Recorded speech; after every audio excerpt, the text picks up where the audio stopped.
En una tierra de traiciones y sueños imposibles, un joven esclavo condenado al olvido se levanta para convertirse en el hombre más poderoso de Egipto.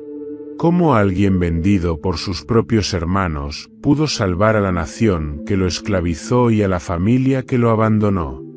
Esta es la historia de José, el intérprete de sueños, cuyo viaje desde la oscuridad hasta la grandeza revela que incluso en el mayor sufrimiento, hay un propósito que cambia el destino de miles. Si quieres descubrir cómo el perdón, la fe y una serie de eventos aparentemente caóticos se transformaron en un plan perfecto, no te despegues de este vídeo. Suscríbete ahora y comparte esta historia que desafía el tiempo y sigue impactando vidas. Prepárate para ser inspirado. En las vastas y ondulantes llanuras de Canaán, se alzaba la casa de Jacob, un hombre de profundas raíces patriarcales y una fe inquebrantable en el Dios de sus padres. Jacob, también conocido como Israel, vivía rodeado por sus 12 hijos, cada uno con su carácter único y temperamento diverso. Aunque su vida era próspera gracias a los rebaños y las cosechas que Dios le había concedido, el hogar de Jacob no estaba exento de tensiones. De entre todos sus hijos, José, el 11º, brillaba con una luz especial. No solo era el hijo de su vejez, sino también el primogénito de Raquel, la mujer a quien Jacob había amado con más fervor que a ninguna otra. Esta predilección no pasó desapercibida para los demás hermanos, quienes observaban con creciente resentimiento cómo su padre favorecía abiertamente a José. La relación entre Jacob y José estaba marcada por una confianza y una ternura que ninguno de los otros hijos experimentaba. José, con su semblante juvenil y ojos llenos de curiosidad, solía acompañar a su padre en sus asuntos diarios, aprendiendo de las lecciones de la vida y las promesas divinas que Jacob había recibido. Sin embargo, esta cercanía pronto sembraría semillas de discordia en el corazón de sus hermanos. Un día, como símbolo de su amor y aprecio, Jacob regaló a José un manto largo y ornamentado, tejido con colores vibrantes que resplandecían bajo el sol de Canaán. Esta prenda no era solo un atuendo, sino una declaración pública de la preferencia de Jacob por José. Cada hilo del manto parecía gritar a los hermanos: Él es especial, Él es el elegido. Los hermanos no podían ocultar su desdén cada vez que José pasaba luciendo el manto con la inocencia de quien no percibe el alcance de las emociones ajenas. El regalo se convirtió en un constante recordatorio de la distancia que separaba a José de ellos. Mientras los días transcurrían, José comenzó a experimentar algo que iba más allá de la cotidianidad. Sueños vívidos que parecían ser mensajes encriptados de un destino que aún no comprendía. En una ocasión, despertó sobresaltado, con una sensación que oscilaba entre el asombro y el temor. Al reunirse con sus hermanos y su padre, José, sin pensar en las consecuencias, decidió compartir lo que había visto. «Escuchen, por favor, este sueño que tuve», comenzó, con una mezcla de entusiasmo y curiosidad.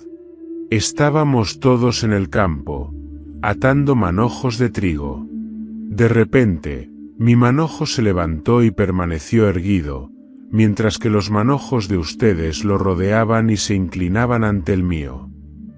El silencio que siguió a su relato fue pesado, cargado de incredulidad y creciente hostilidad. Sus hermanos, incapaces de contenerse, estallaron en un coro de burlas y reproches. ¿De verdad crees que serás nuestro rey? ¿Piensas que nos someteremos a ti?, dijeron, con ojos encendidos de furia. Cada palabra era un dardo envenenado lanzado hacia la joven esperanza de José.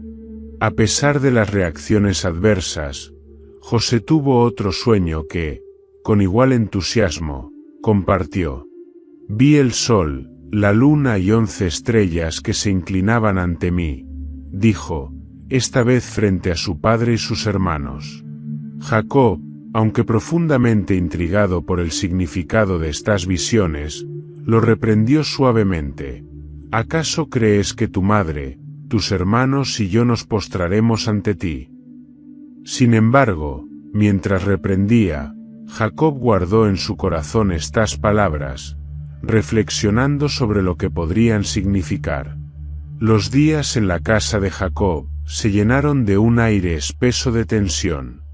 Los hermanos de José, incapaces de reconciliar sus celos con la inocencia de su hermano menor, comenzaron a tramar en silencio. Mientras tanto, José, ajeno a las maquinaciones que se gestaban, continuaba soñando, quizás sin saber que aquellos sueños lo llevarían por un camino que cambiaría su vida, la de su familia y la de naciones enteras. La casa de Jacob, con su mezcla de amor, envidias y promesas divinas, se convirtió en el punto de partida de un relato que resonaría a través de los siglos. La tensión en la casa de Jacob no dejó de crecer con el paso de los días. Las palabras de José, llenas de sinceridad juvenil, se habían incrustado como espinas en el orgullo de sus hermanos. Cada mención de sus sueños, cada conversación en la que él describía con asombro las imágenes que le eran reveladas mientras dormía, no hacía más que avivar el fuego de los celos y la amargura en los corazones de aquellos que compartían su sangre. Mientras José continuaba relatando sus sueños, ajeno al efecto que sus palabras tenían en los demás, sus hermanos intercambiaban miradas de exasperación. La idea de que uno de ellos pudiera gobernar sobre el resto, especialmente aquel que, a sus ojos, era el favorito injusto de su padre, era un pensamiento intolerable. Pero los sueños de José no eran solo palabras, eran declaraciones de un futuro que ellos no estaban dispuestos a aceptar.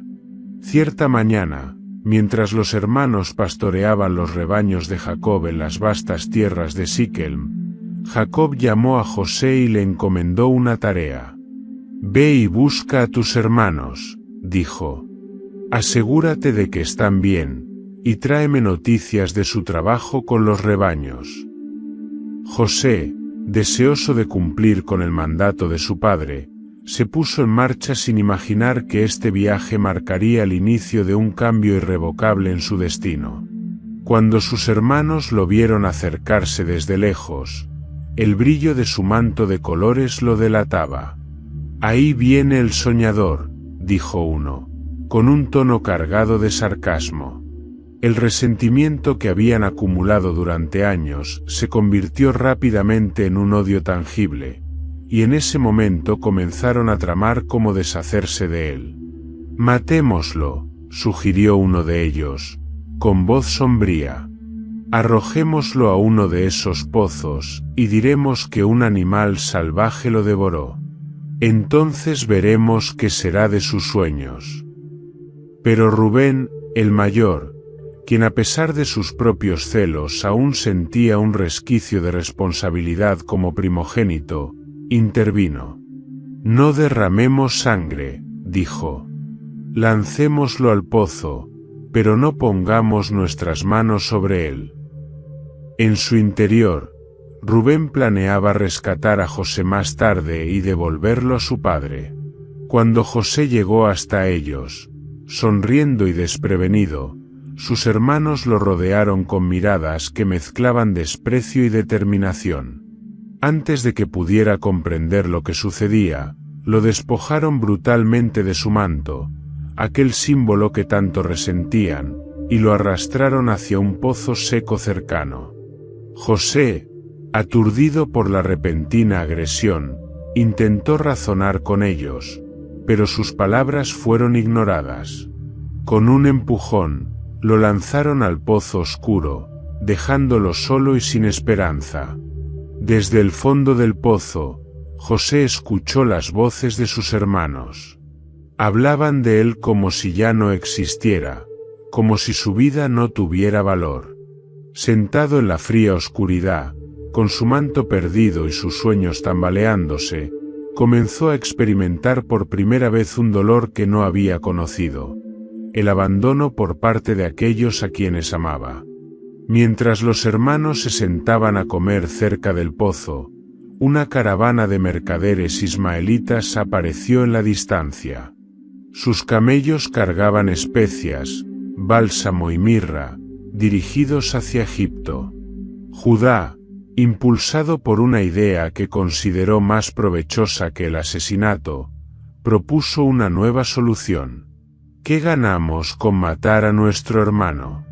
Vendámoslo a estos ismaelitas. Después de todo, es nuestra propia carne y sangre. Los demás, sin dudarlo mucho, accedieron.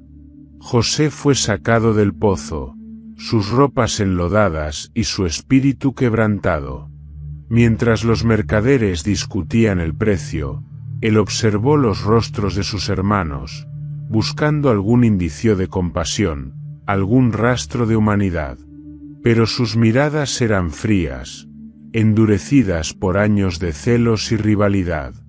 Finalmente, por 20 piezas de plata, José fue entregado a los ismaelitas, convirtiéndose en poco más que una mercancía.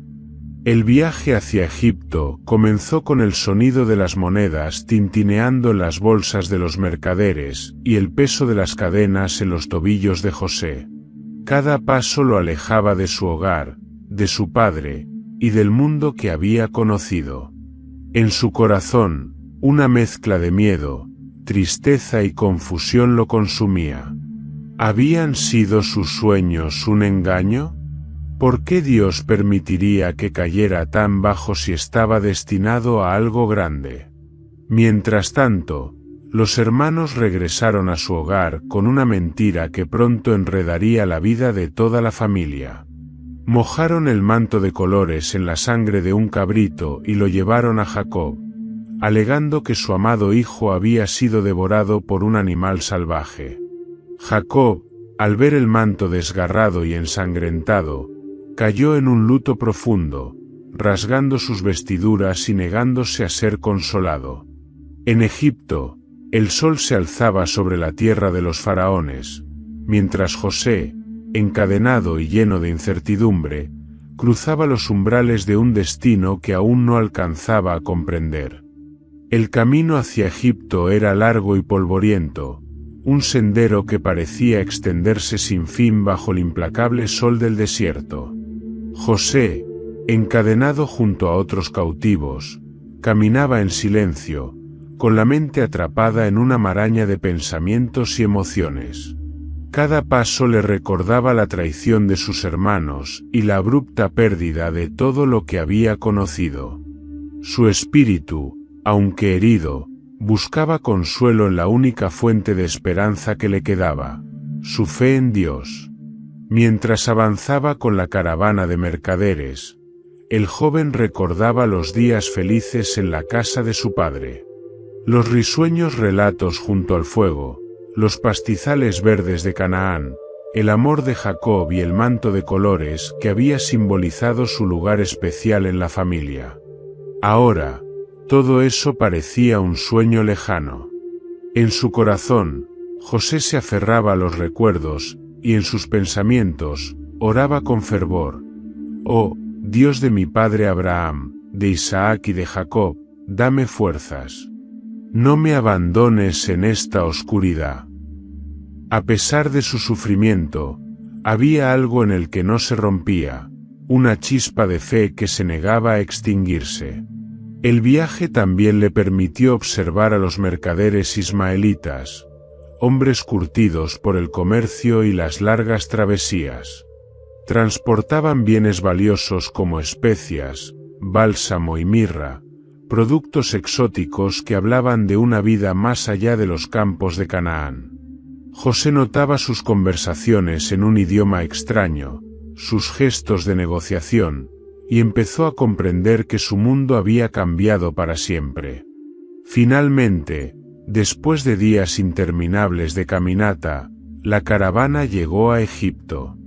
Ante los ojos cansados de José, se desplegaba un paisaje completamente diferente al que había dejado atrás. Las vastas llanuras de Canaán dieron paso a la majestuosidad de una civilización que parecía casi irreal. Altas columnas de piedra, estatuas colosales y relucientes pirámides dominaban el horizonte, mientras el río Nilo serpenteaba con una calma majestuosa, sosteniendo la vida de la región.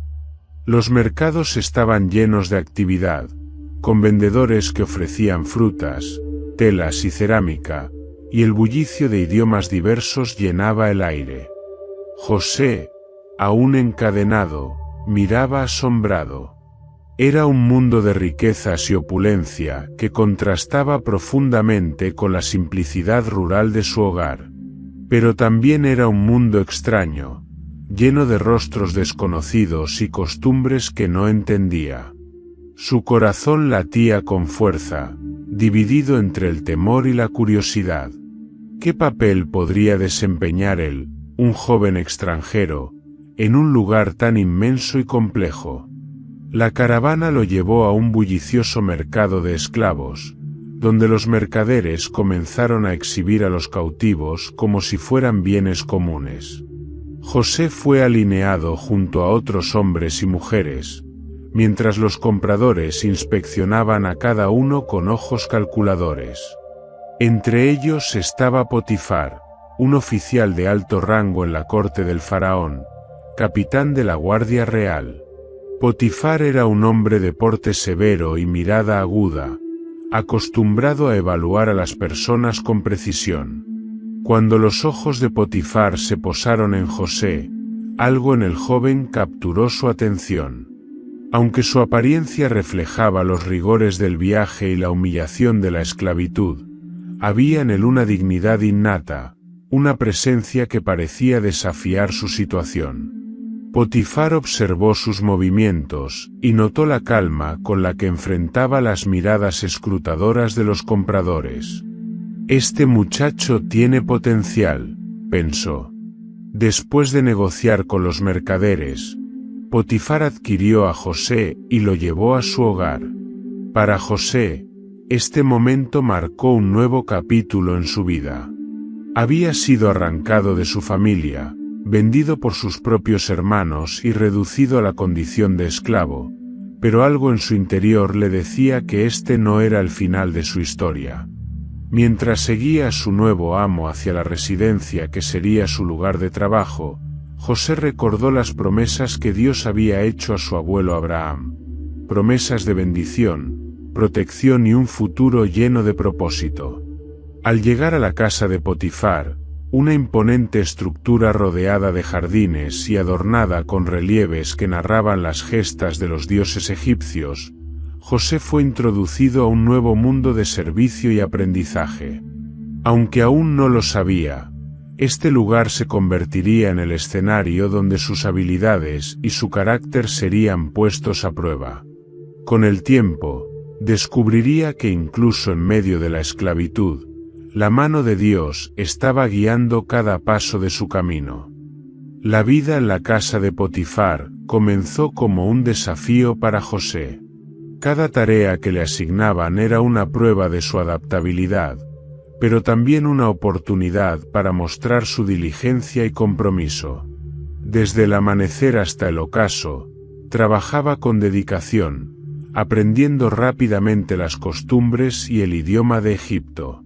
Su espíritu, aunque golpeado por las circunstancias, permanecía firme. En su corazón, José oraba en silencio, confiando en que Dios no lo había olvidado. Con el tiempo, los esfuerzos de José comenzaron a destacarse. Ya fuera supervisando los cultivos, administrando las provisiones o liderando a los demás siervos, su presencia traía un orden y una prosperidad inusitada a la casa de Potifar. Los campos rendían más de lo esperado, los almacenes siempre estaban llenos, y cada aspecto de la propiedad funcionaba con una eficiencia impecable. Potifar, un hombre acostumbrado a medir el éxito por resultados, no pudo ignorar el impacto que José tenía en su hogar. Observando estas cualidades, Potifar decidió elevar la posición de José. De un simple sirviente, lo convirtió en el administrador de toda su casa, confiándole el manejo de sus bienes. «Todo lo que tengo está bajo tu cuidado», le dijo Potifar un día, con una mezcla de admiración y pragmatismo. «Solo me preocupo por el pan que pongo en mi mesa». José aceptó la responsabilidad con humildad, sabiendo que su trabajo no solo era para Potifar, sino también para honrar a Dios.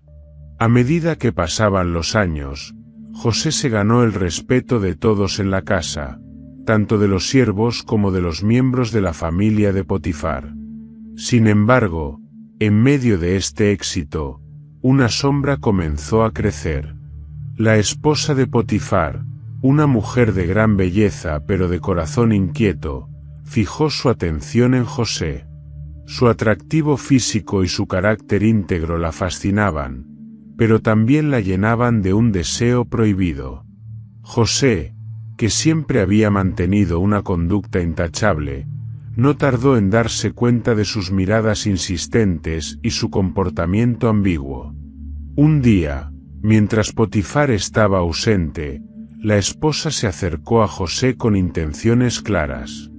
«Acuéstate conmigo», le dijo, con una voz que intentaba seducirlo.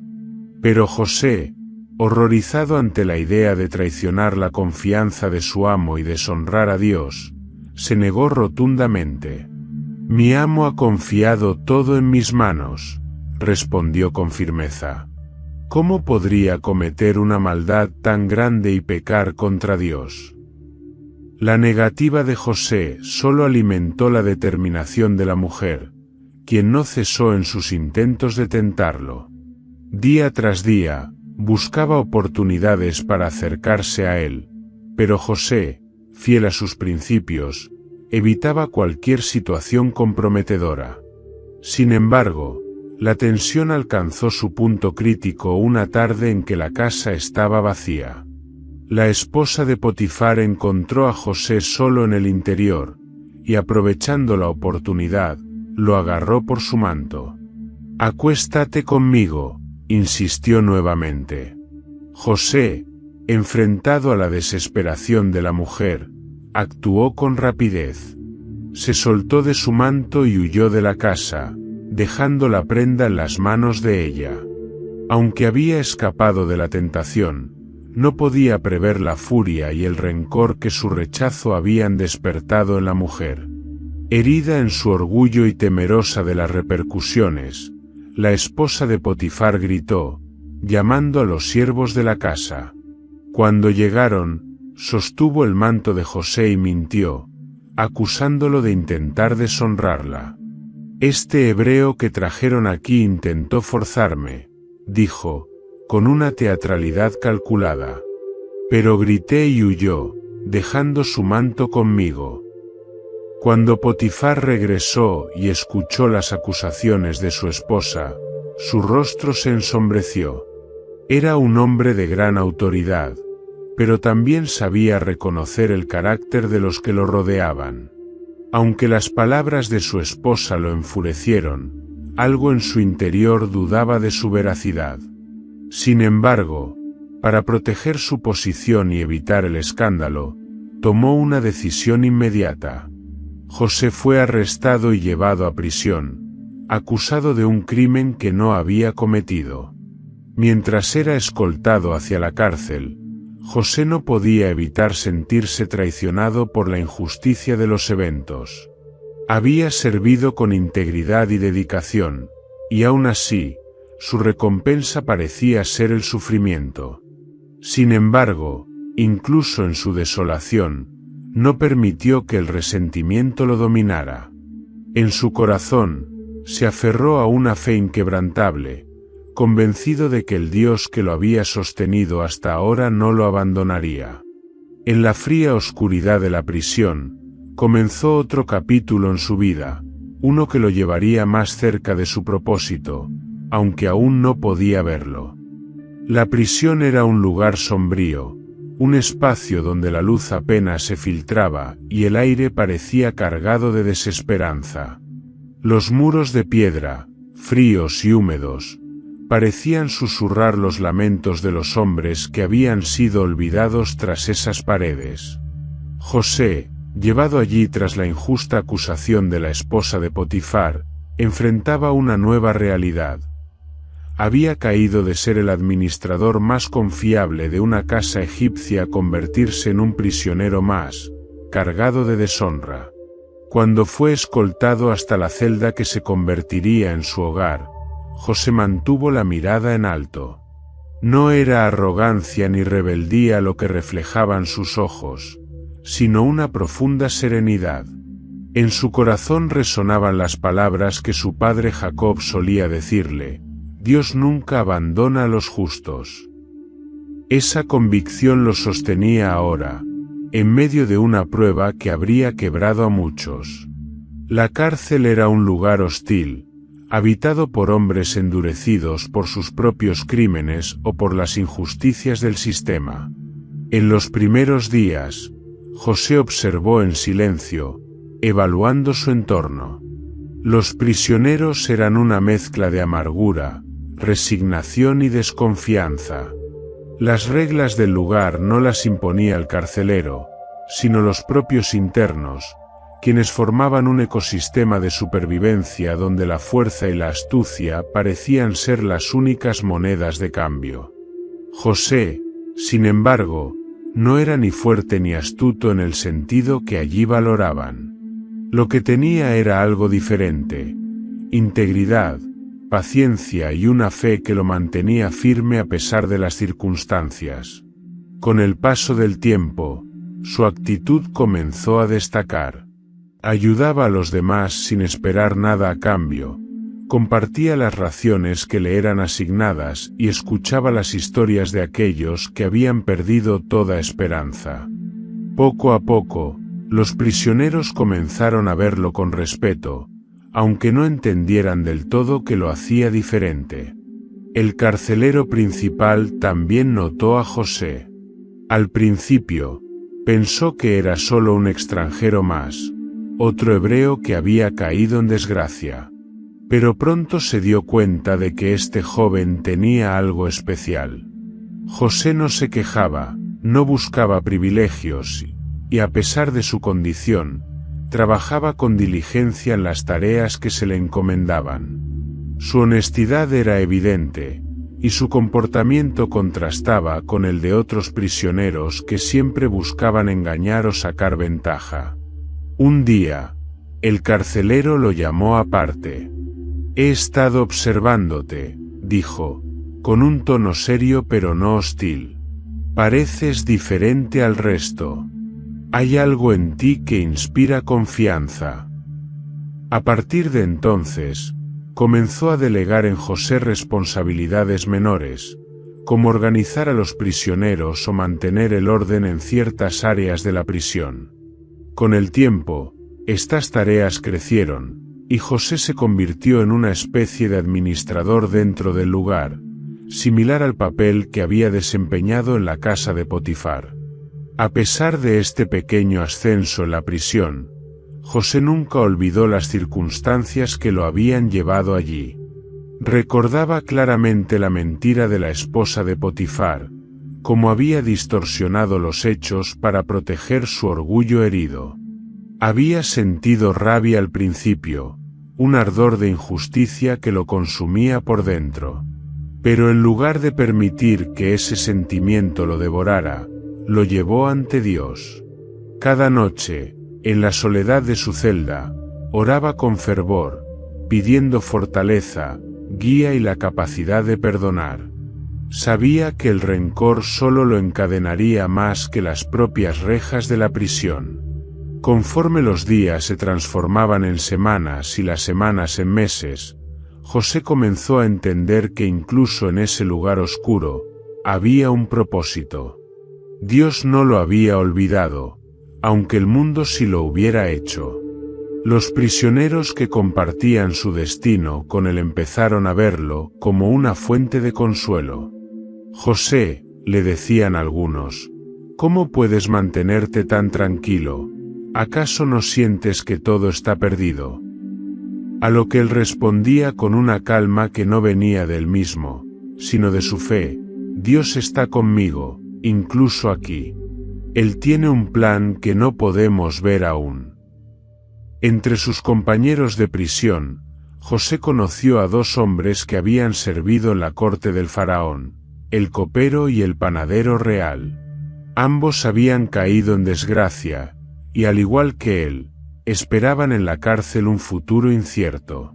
Con el tiempo, José entabló una relación con ellos, escuchando sus historias y mostrando interés genuino por su bienestar.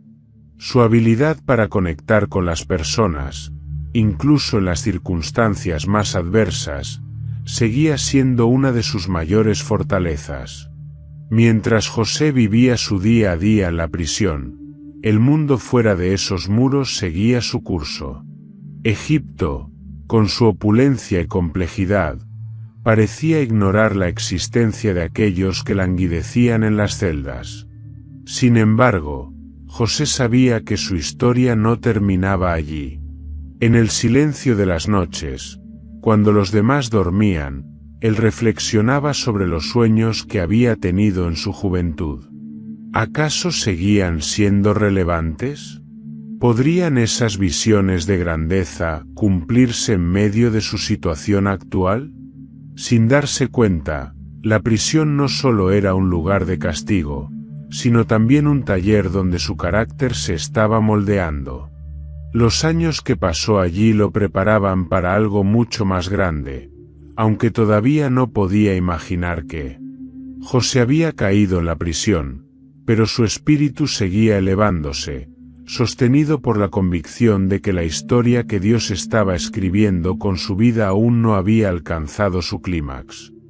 La monotonía de la prisión era rota de vez en cuando por la llegada de nuevos prisioneros, hombres que habían caído en desgracia ante los poderosos de Egipto.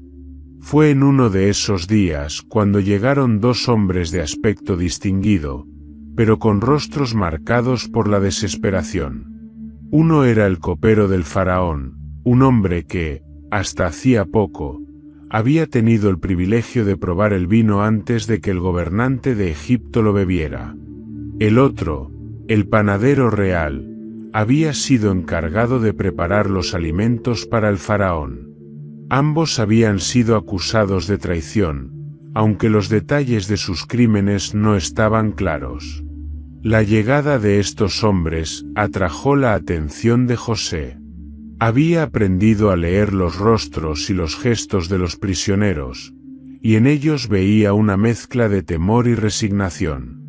Con el tiempo, comenzó a hablar con ellos, compartiendo palabras de aliento y tratando de aliviar la carga que llevaban en sus corazones. Aunque ellos no lo sabían, estaban a punto de convertirse en piezas clave en el camino que Dios había trazado para José. Una noche, mientras la prisión estaba envuelta en el silencio de la madrugada, algo inquietó a los dos hombres. Al amanecer, cuando José los vio, notó que sus rostros reflejaban algo más que el habitual desánimo. Había en ellos una expresión de incertidumbre y temor. Decidió preguntarles qué les sucedía. Ambos tuvimos sueños anoche, respondió el copero, con una mezcla de ansiedad y curiosidad. Sueños que nos han perturbado, pero aquí no hay nadie que pueda interpretarlos. José, con la calma y seguridad que le daba su fe, les respondió: las interpretaciones pertenecen a Dios. Por favor, cuéntenme sus sueños. El copero fue el primero en hablar. En mi sueño, vi una vid con 3 ramas. Mientras la observaba, las ramas brotaron, florecieron y sus racimos maduraron en uvas. Tenía en mi mano la copa del faraón, y tomé las uvas, las exprimí en la copa y se la entregué al faraón. José escuchó con atención. Tras un momento de reflexión, le respondió con confianza: esta es la interpretación de tu sueño. Las 3 ramas representan 3 días. Dentro de 3 días, el faraón te restaurará a tu puesto, y volverás a servirle como su copero, tal como lo hacías antes. Pero te pido algo, cuando todo esto suceda, acuérdate de mí. Menciona mi caso al faraón y sácame de este lugar, porque fui llevado injustamente de la tierra de los hebreos, y aquí tampoco he hecho nada para merecer estar en prisión. El copero, al escuchar la interpretación, sintió un rayo de esperanza en su corazón. Luego fue el turno del panadero, quien, alentado por el mensaje positivo recibido por su compañero, relató su sueño. En mi sueño, llevaba sobre mi cabeza 3 canastas de pan blanco. En la canasta superior había toda clase de pasteles para el faraón, pero las aves venían y se comían los panes de la canasta. José, con el mismo tono respetuoso, le respondió: esta es la interpretación de tu sueño. Las 3 canastas representan 3 días. Dentro de 3 días, el faraón levantará tu cabeza, pero no para restaurarte, sino para colgarte en un madero. Y las aves comerán tu carne. El panadero quedó atónito. No era la respuesta que esperaba, pero la sinceridad en la voz de José le dejaba claro que no había lugar para falsas esperanzas. Tal como José había predicho, 3 días después llegó el cumpleaños del faraón. Durante las celebraciones, el gobernante ordenó que se cumpliera el destino de los 2 hombres. Restauró al copero a su puesto, permitiéndole una vez más servirle el vino, pero al panadero lo hizo ejecutar, exactamente como José había interpretado. Mientras el copero regresaba a su vida en la corte, José aguardaba con ansias en la prisión, confiado en que pronto llegaría su liberación. Había pedido al copero que lo recordara ante el faraón, y en su corazón esperaba que esas palabras ya hubieran llegado a oídos del gobernante. Sin embargo, los días se convirtieron en semanas, y las semanas en meses, y la esperanza de José comenzó a tambalearse.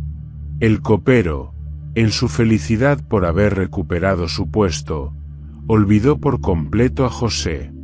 Para el mundo exterior, el joven hebreo seguía siendo un simple prisionero, pero José sabía que su vida no estaba en manos de los hombres, sino en las de Dios. Aunque el silencio de la espera era difícil de soportar, no dejó de confiar. En la prisión, la oscuridad continuaba siendo su entorno, pero en su corazón aún brillaba una chispa de fe, esperando el momento en que el plan de Dios se revelara por completo. El tiempo en la prisión parecía inmóvil, como si cada día se alargara infinitamente, marcado únicamente por el cambio de la luz que entraba débilmente por las pequeñas aberturas de piedra. Para José, esos años de espera se convirtieron en un crisol, un periodo de profundas reflexiones, aprendizaje y transformación interna. La esperanza de ser recordado por el copero y liberado de su injusta prisión se había desvanecido, pero en su corazón seguía ardiendo una fe que no podía ser extinguida. En las largas horas de soledad, José pensaba a menudo en los sueños de su juventud. Aquellas imágenes que habían encendido su imaginación y su confianza en un futuro extraordinario ahora parecían distantes, casi irreales. Sin embargo, en sus momentos más oscuros, encontraba consuelo al recordar las palabras que su padre Jacob solía repetirle: Dios es fiel, incluso cuando no entendemos sus caminos. Estas palabras eran su ancla, un recordatorio de que había un propósito detrás de cada paso de su vida, incluso si ese propósito permanecía oculto. José utilizó el tiempo para fortalecer su conexión con Dios. En la quietud de la cárcel, oraba fervientemente, buscando respuestas y dirección. Las oraciones no siempre traían claridad inmediata, pero sí le otorgaban paz, una tranquilidad que lo ayudaba a soportar las adversidades. En sus momentos de comunión con Dios, comenzó a comprender que, aunque las circunstancias parecían adversas, cada experiencia estaba moldeándolo para algo mayor. Su carácter se refinaba a través del sufrimiento, su paciencia crecía, y su sabiduría se profundizaba. Mientras tanto, fuera de las paredes de la prisión, Egipto continuaba prosperando. Las ciudades crecían, las pirámides y templos se alzaban como monumentos a la ambición humana, y el río Nilo seguía siendo la fuente de vida que alimentaba a la nación. Los mercados bullían de actividad, con mercaderes que ofrecían especias, telas y metales preciosos. En el palacio del faraón, los festines y celebraciones demostraban el poder y la riqueza del imperio. Sin embargo, a pesar de toda esta opulencia, el nombre de José permanecía olvidado en los oídos del copero, y su existencia se reducía a la oscuridad de la prisión. La espera prolongada no era fácil. Hubo días en los que José se sentía al borde de la desesperación, momentos en los que la injusticia de su situación pesaba más que su fe. Pero en esos instantes, encontraba fuerzas para levantarse, ya fuera a través de una palabra amable de algún compañero de prisión o simplemente al recordar los momentos en los que Dios había intervenido en su vida. Reflexionaba sobre cómo había sido protegido del odio de sus hermanos, sobre cómo había prosperado en la casa de Potifar, y sobre cómo, incluso en prisión, había encontrado favor a los ojos del carcelero. Con el paso de los años, José se convirtió en un líder natural entre los prisioneros. Era el primero en ofrecer ayuda, el que mediaba los conflictos y el que escuchaba las preocupaciones de aquellos que habían perdido toda esperanza. Su capacidad para interpretar los sueños no solo lo hacía especial, sino que también lo convertía en una figura de confianza.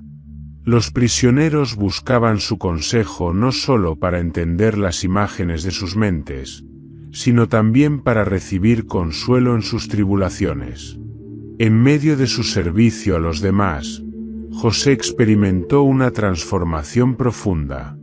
Dejó de centrarse en lo que había perdido y comenzó a enfocarse en lo que podía ofrecer, incluso en circunstancias tan adversas. Aprendió a encontrar alegría en las pequeñas cosas, una conversación significativa, un momento de paz en la prisión, o la oportunidad de compartir su fe con otros.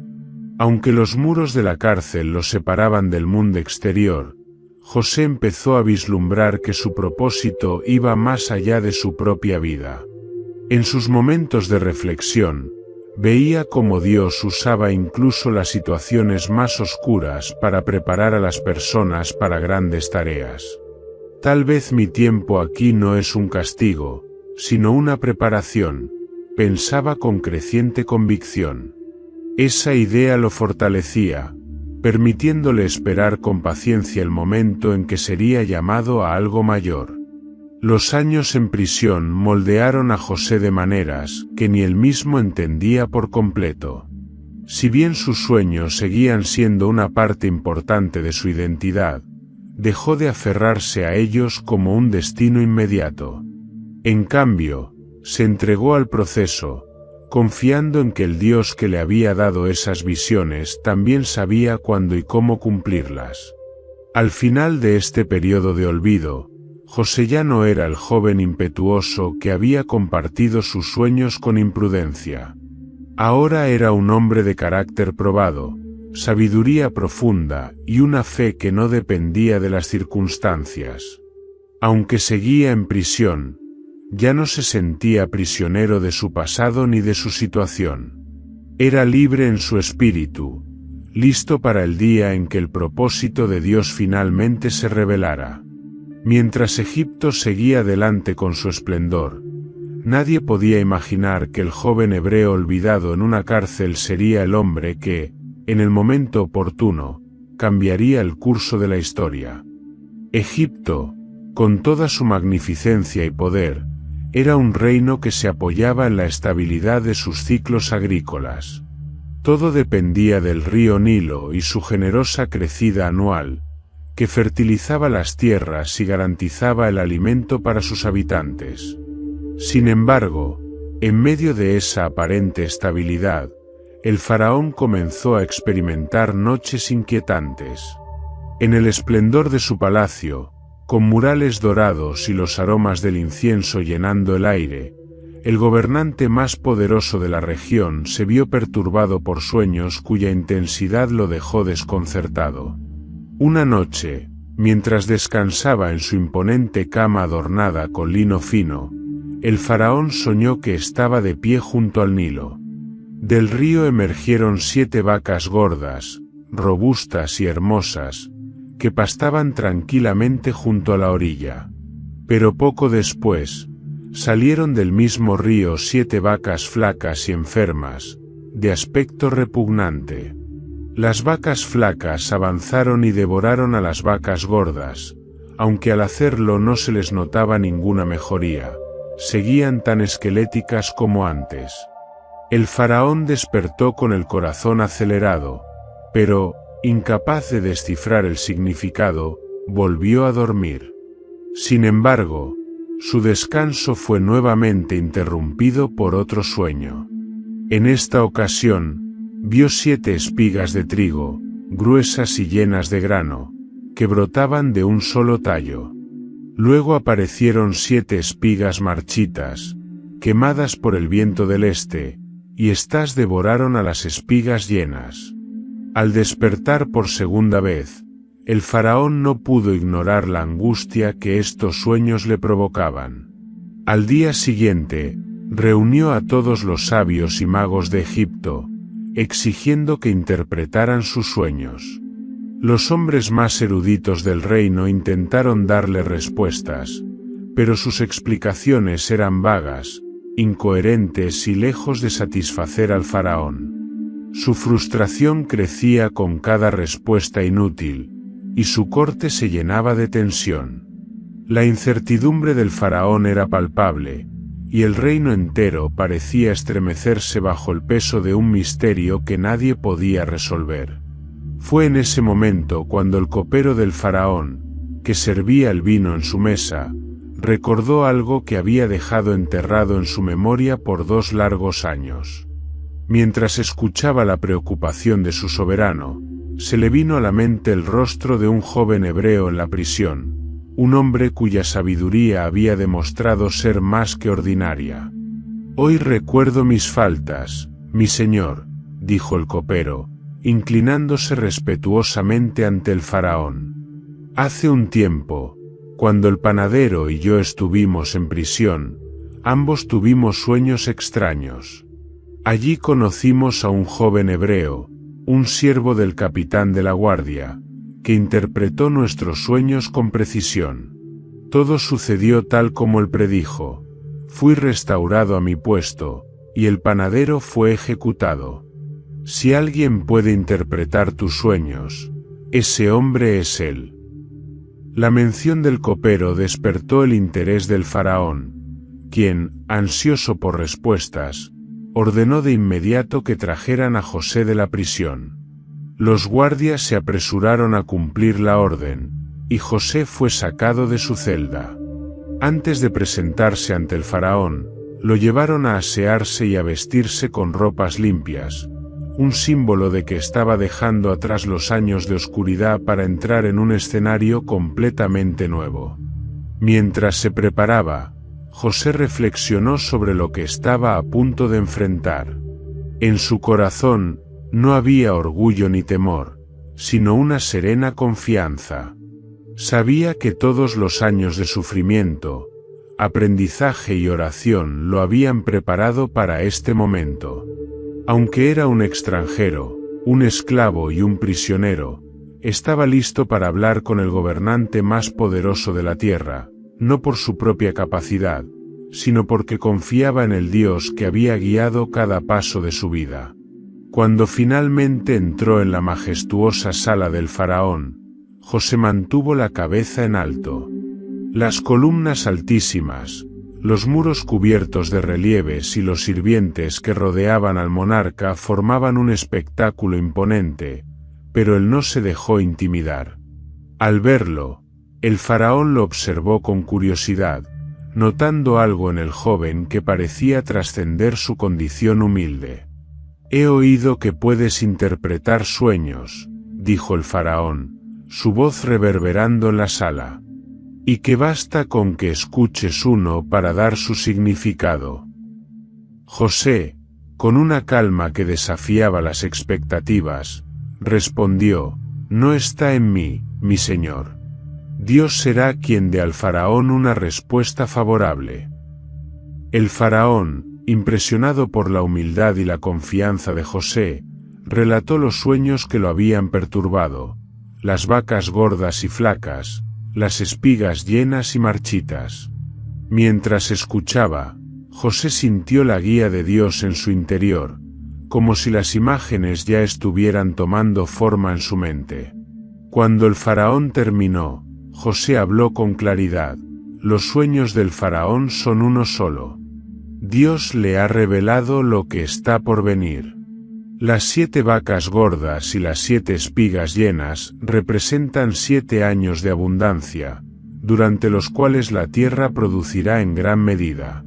Pero las 7 vacas flacas y las 7 espigas marchitas simbolizan 7 años de hambre que seguirán a la abundancia.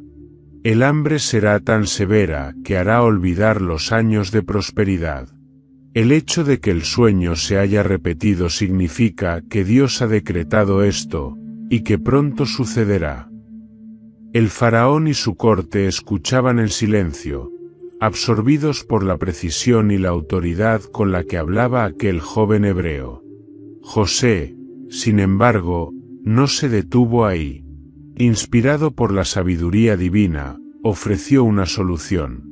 «Por lo tanto, mi señor, busque un hombre sabio y prudente, y póngalo al frente del país. Durante los años de abundancia, reúna una quinta parte de todo lo que se produzca y almacénelo en ciudades designadas.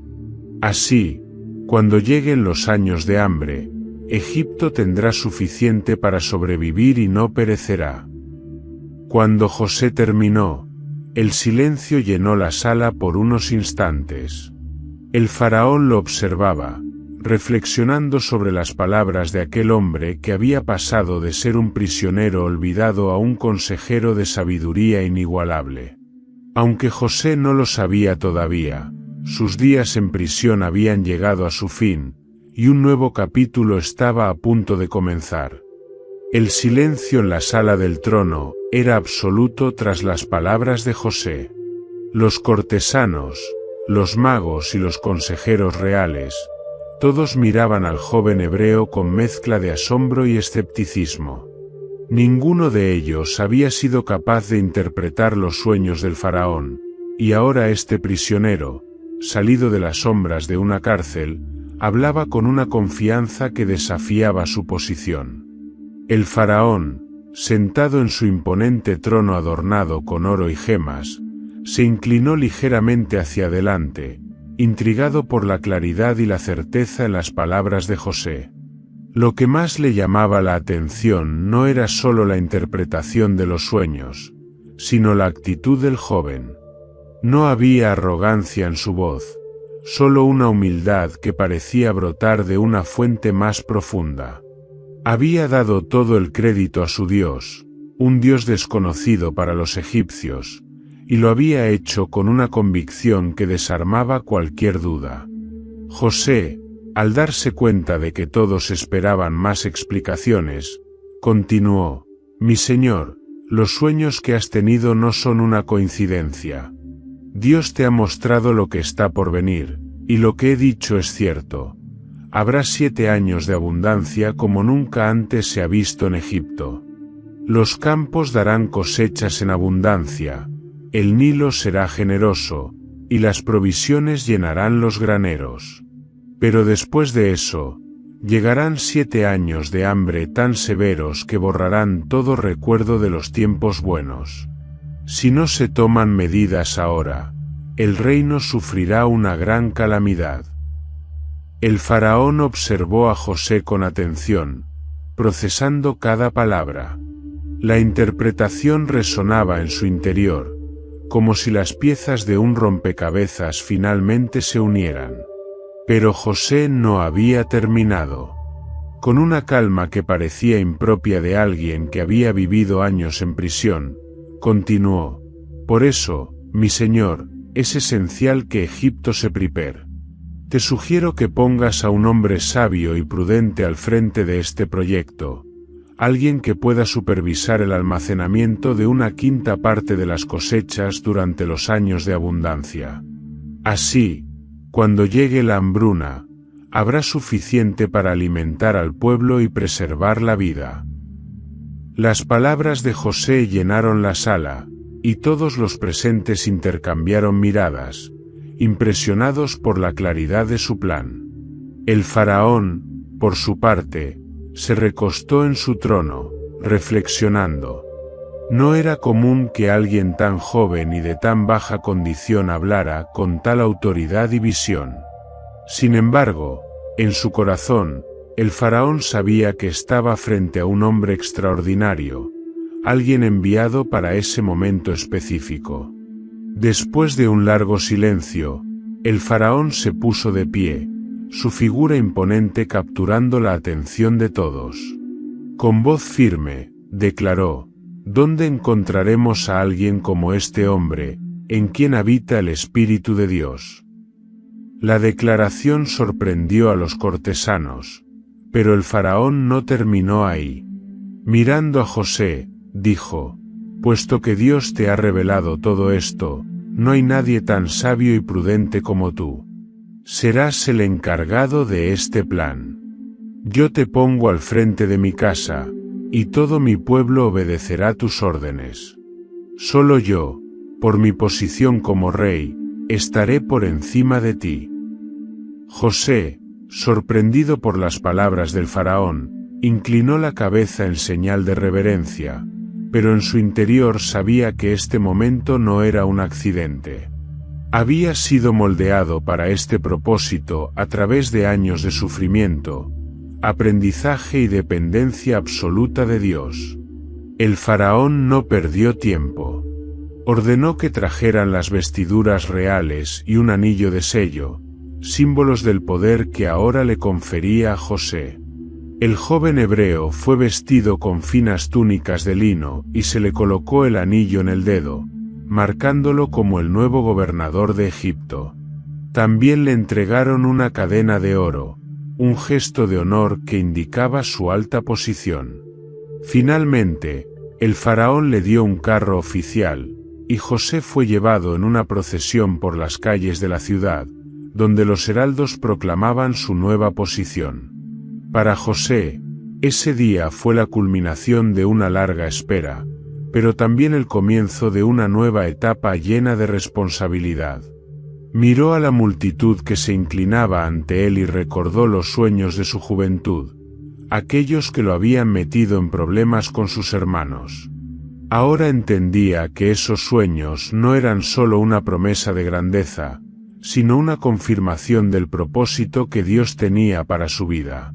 El faraón, satisfecho con su decisión, le dio un nuevo nombre egipcio, Zafnat-Paneah, que significaba el revelador de misterios, y le entregó a Asenat, hija de un sacerdote de On, como esposa.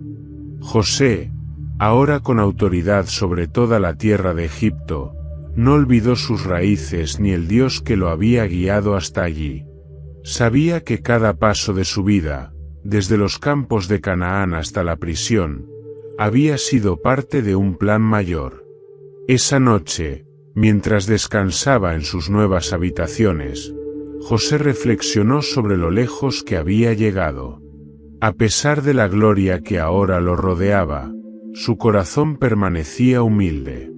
Sabía que su misión no era solo gobernar, sino también ser un instrumento de salvación en medio de la tormenta que se avecinaba. En su interior, agradeció a Dios, reconociendo que cada momento de sufrimiento había sido necesario para prepararlo para este día. Egipto estaba en sus manos, y él estaba listo para enfrentar el desafío.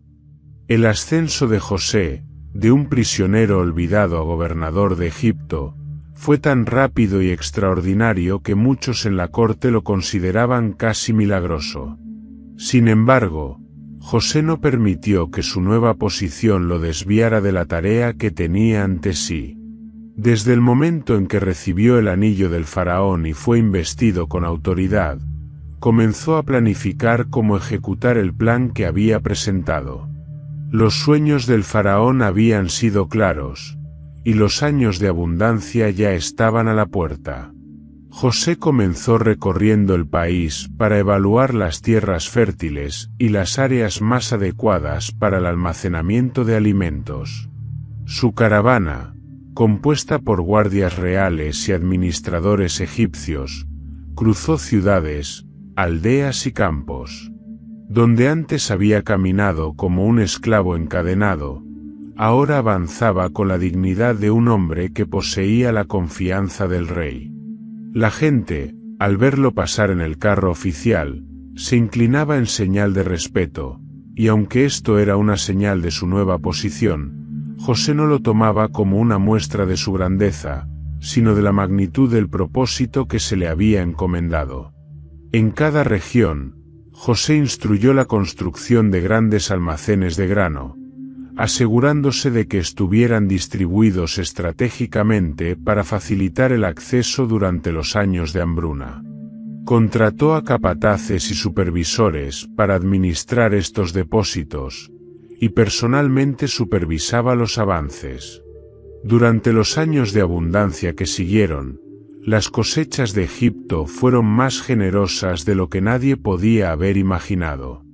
Los campos producían en exceso, y José ordenó que una quinta parte de todo lo recolectado se almacenara. Recuerden que estos años de abundancia no durarán para siempre, advertía José a los supervisores y a los agricultores. Lo que sembremos ahora nos salvará más adelante. No desperdicien nada. Su enfoque práctico y su capacidad de organización pronto se ganaron el respeto y la admiración de todos los que trabajaban bajo su mando. A medida que los almacenes se llenaban, la seguridad de Egipto crecía, y el pueblo empezaba a reconocer a José no solo como un gobernador sabio, sino como un protector providencial. Mientras trabajaba incansablemente para implementar su plan, José también reflexionaba sobre su increíble transformación. Había pasado de ser un joven ingenuo que compartía sus sueños sin pensar en las consecuencias, a un esclavo humillado, y finalmente a un gobernador que llevaba el destino de una nación en sus manos. En las noches tranquilas, cuando los campos quedaban en silencio y el cielo se llenaba de estrellas, pensaba en los sueños de su juventud. Ahora entendía que esos sueños no habían sido solo visiones de gloria personal, sino un anticipo del propósito que Dios tenía para él, salvar vidas. A pesar de su posición, José mantenía una rutina sencilla y disciplinada. No se dejaba atrapar por los lujos de su nueva vida, ni por el poder que ahora ejercía. Recordaba los días en la prisión y los años como esclavo, momentos en los que su fe había sido su única posesión. Esos recuerdos lo mantenían humilde, y lo ayudaban a concentrarse en su misión. En el palacio, José también se adaptaba a su nueva vida personal. Su matrimonio con Asenat, la hija de un sacerdote, lo conectó aún más con la cultura egipcia, pero José nunca olvidó sus raíces. Aunque hablaba el idioma de Egipto y vestía como un noble, en su corazón seguía siendo el hijo de Jacob, un pastor hebreo que creía en las promesas de un Dios que nunca abandona. Durante los años de abundancia, Dios bendijo a José con 2 hijos, a quienes llamó Manasés y Efraín.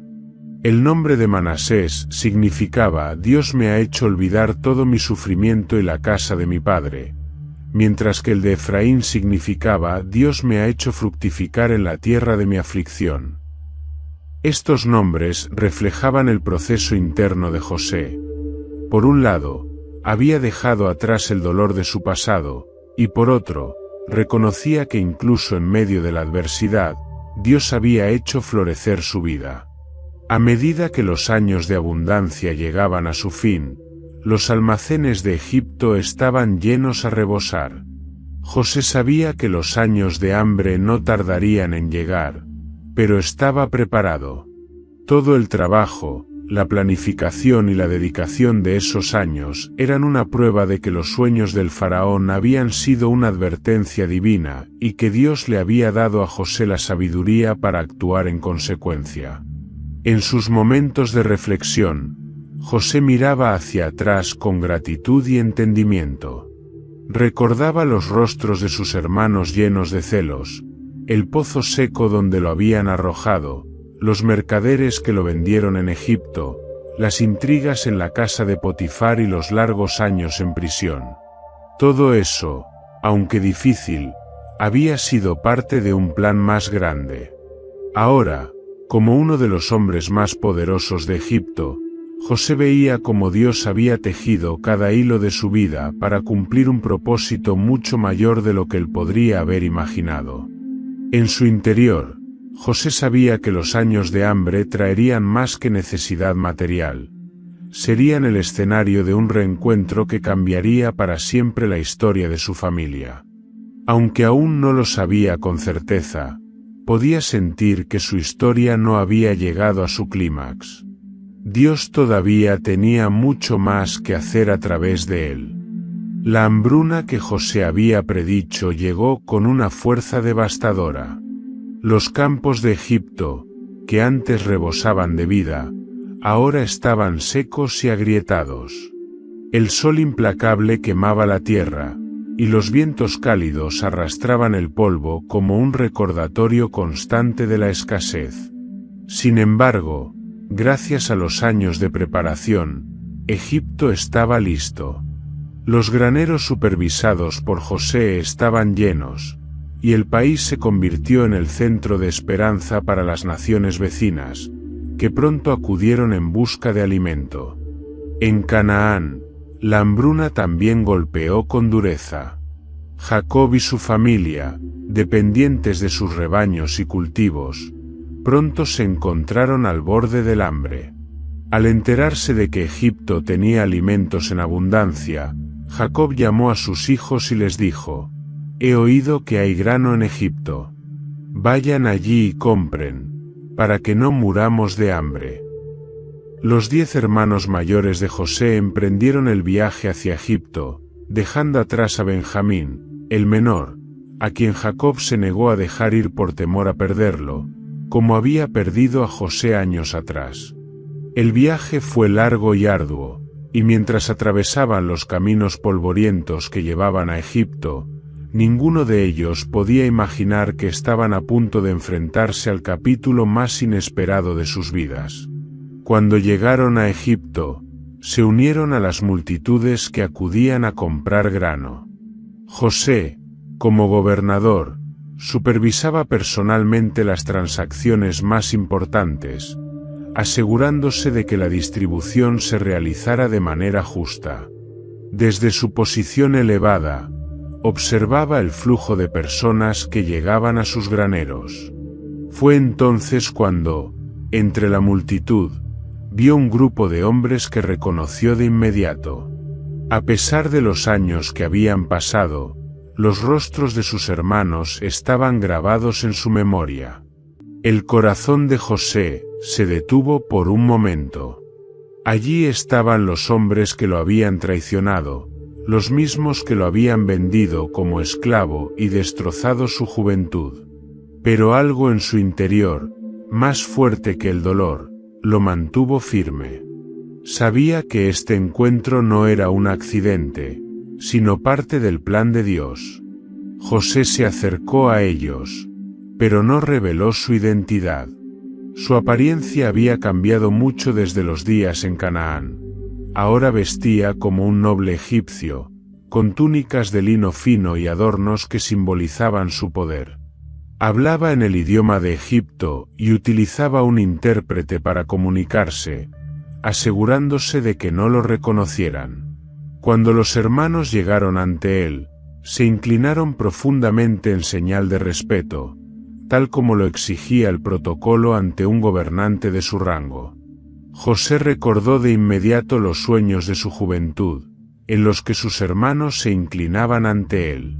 Aunque sintió una punzada de emoción, reprimió cualquier reacción y los miró con expresión severa. ¿De dónde vienen?, les preguntó en tono autoritario. Venimos de la tierra de Canaán, respondieron, para comprar alimento. José los observó detenidamente, pero no dio señales de conocerlos. En cambio, decidió ponerlos a prueba. Son espías, dijo con firmeza. Han venido para inspeccionar las debilidades de nuestra tierra.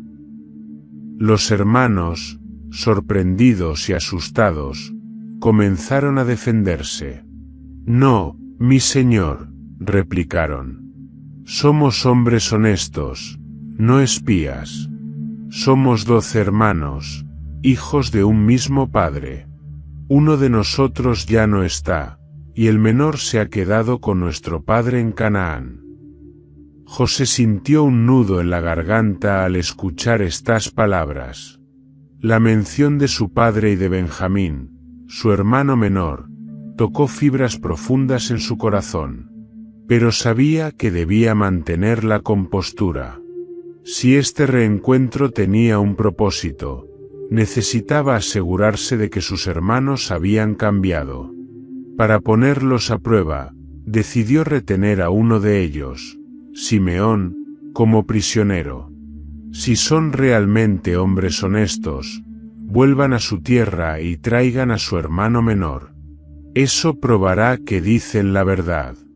Mientras tanto, uno de ustedes permanecerá aquí bajo mi custodia. Los hermanos, incapaces de comprender por qué estaban siendo tratados con tanta dureza, comenzaron a culparse entre ellos. Esto nos está sucediendo porque pecamos contra nuestro hermano José, murmuraron. Lo vimos suplicar por su vida, pero no quisimos escucharlo.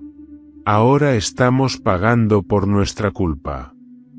Aunque hablaban en su propio idioma, sin saber que José entendía cada palabra, él escuchó todo. Sus palabras lo conmovieron profundamente.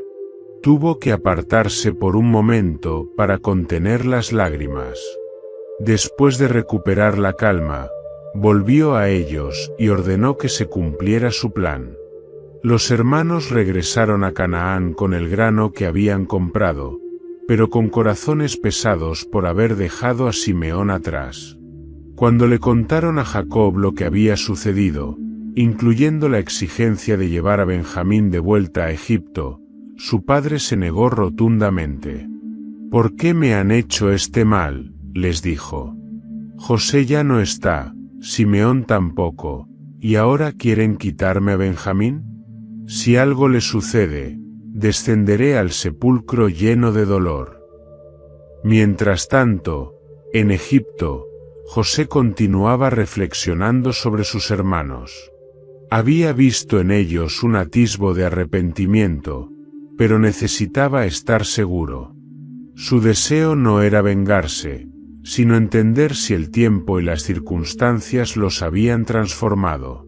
Aunque el reencuentro lo había llenado de emociones contradictorias, sabía que la obra de Dios en su vida estaba lejos de terminar. Este encuentro no solo era una prueba para sus hermanos, sino también para él, una oportunidad para decidir cómo usaría el poder que ahora tenía en sus manos. Los días en Egipto avanzaban mientras la hambruna seguía devastando las tierras circundantes. En Canaán, Jacob y su familia no tardaron en consumir el grano que habían traído de Egipto. La necesidad se hizo insoportable, y Jacob, a pesar de su resistencia inicial, Finalmente permitió que sus hijos llevaran a Benjamín ante el gobernador egipcio. «Llévenlo», dijo con voz temblorosa, «y que el Dios Todopoderoso les conceda misericordia ante ese hombre, para que libere a Simeón y permita que regresen todos. Si he de perder a mis hijos, que así sea». Los hermanos emprendieron el viaje con Benjamín, llevando consigo regalos y doble cantidad de dinero para devolver lo que, inexplicablemente, había aparecido en sus sacos tras la primera visita. Llegaron ante José con el corazón cargado de temor, sin saber lo que les esperaba. José, al ver a Benjamín entre ellos, sintió una oleada de emoción que tuvo que reprimir para no revelar su identidad antes de tiempo. En lugar de enfrentarlos de inmediato, José los invitó a un banquete en su casa. Los hermanos quedaron desconcertados por este trato inesperado, pero aceptaron. Durante la comida, José observó a Benjamín, el hermano que nunca había traicionado su confianza, y su corazón se llenó de amor. Aún así, decidió someterlos a una última prueba para confirmar que sus corazones realmente habían cambiado. Cuando los hermanos se prepararon para partir con el grano que habían comprado, José ordenó a sus sirvientes que colocaran su copa de plata en el saco de Benjamín. Apenas habían salido de la ciudad cuando fueron interceptados por los hombres de José, quienes acusaron a los hermanos de robar la copa. Al encontrarla en el saco de Benjamín, fueron llevados de regreso al palacio, aterrados por lo que esto significaría. Ante José, los hermanos se postraron y rogaron por misericordia. Judá, en un acto de completa entrega, se ofreció a quedarse como esclavo en lugar de Benjamín. «Mi señor», dijo con voz quebrada, «si este joven no vuelve con nosotros, nuestro padre morirá de tristeza. No puedo soportar ver el sufrimiento que esto causaría. Déjame quedarme en su lugar». Las palabras de Judá rompieron el corazón de José. En ese momento, supo que sus hermanos no eran los mismos hombres que lo habían vendido como esclavo. Habían aprendido el valor de la familia y el peso del arrepentimiento. Ya no podía contenerse. Ordenó a todos los sirvientes que salieran de la sala, y cuando estuvo solo con sus hermanos, se dejó llevar por las emociones.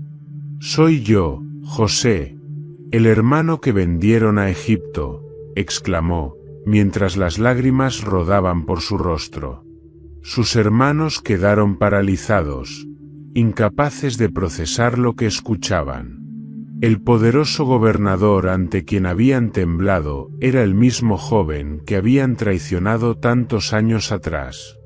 José, viendo su asombro y miedo, se apresuró a calmarlos. «No teman», dijo con suavidad. «No estén angustiados ni se culpen por lo que hicieron. Es cierto que ustedes pensaron hacerme mal, pero Dios lo transformó en bien. Me envió aquí antes que ustedes para salvar vidas. Ahora, gracias a lo que ha sucedido, Egipto tiene alimento y nuestra familia puede sobrevivir». La habitación quedó en silencio, rota solo por los sollozos de los hermanos. Uno por uno, José los abrazó, sellando con lágrimas el perdón que había guardado en su corazón durante tantos años. En ese momento, las heridas del pasado comenzaron a sanar, y la familia de Jacob comenzó a ser restaurada. José les dijo que regresaran a Canaán y trajeran a su padre y a toda la familia a Egipto. «Díganle a nuestro padre que estoy vivo, y que Dios me ha hecho gobernador de todo Egipto. Traigan a todos, porque aún quedan 5 años de hambre. Vivirán en la región de Gosén, donde estarán cerca de mí, y allí los cuidaré». Los hermanos regresaron a Canaán con las noticias. Al escuchar que José estaba vivo, Jacob, quien había pasado años lamentando la pérdida de su hijo, no pudo creerlo al principio. Pero cuando vio los carros y los bienes que José había enviado, su espíritu se reavivó. «José vive», exclamó con júbilo. «Iré a verlo antes de morir». La familia de Jacob emprendió el viaje hacia Egipto. Cuando llegaron, José fue al encuentro de su padre. Al verlo, se lanzó a sus brazos y lloró largamente. «Ahora puedo morir en paz», dijo Jacob, «porque he visto tu rostro y sé que estás vivo». Jacob y su familia se establecieron en Gosén, una tierra fértil donde prosperaron bajo la protección de José. Allí, en Egipto, comenzó una nueva etapa para el pueblo de Israel, una etapa marcada por la reconciliación y el cumplimiento de las promesas divinas. José, que había sufrido tanto, entendió plenamente que todo lo vivido tenía un propósito mayor. Lo que sus hermanos habían pensado para mal, Dios lo había usado para salvar vidas y preservar una nación. Mientras José contemplaba a su familia reunida y recordaba los sueños de su juventud, sonrió con gratitud. Había aprendido que, incluso en el sufrimiento, Dios estaba obrando para bien. Y así, el ciclo de traición, dolor y redención llegó a su fin, dejando en su lugar una historia de fe, perdón y la soberanía divina. Con la reconciliación de José y sus hermanos, la historia llega a su punto culminante, una poderosa lección sobre el perdón, la redención y el propósito divino detrás de cada circunstancia, por difícil que sea. José, quien sufrió traiciones y adversidades, entendió que todo formaba parte del plan de Dios, un plan que no solo salvó a su familia, sino que también cambió el destino de una nación entera. Si esta historia te ha conmovido o te ha dejado reflexionando sobre el poder del perdón y la providencia divina, te invitamos a suscribirte al canal para seguir explorando historias llenas de enseñanzas y esperanza. No olvides dejar tus comentarios sobre lo que más te impactó y qué lección te llevas de esta increíble narrativa. Y si crees que esta historia puede inspirar a alguien más, compártela con tus amigos y familiares. Ayúdanos a difundir estos mensajes que tocan el corazón y nos recuerdan que siempre hay un propósito mayor en nuestras vidas. Gracias por acompañarnos, y nos vemos en el próximo vídeo.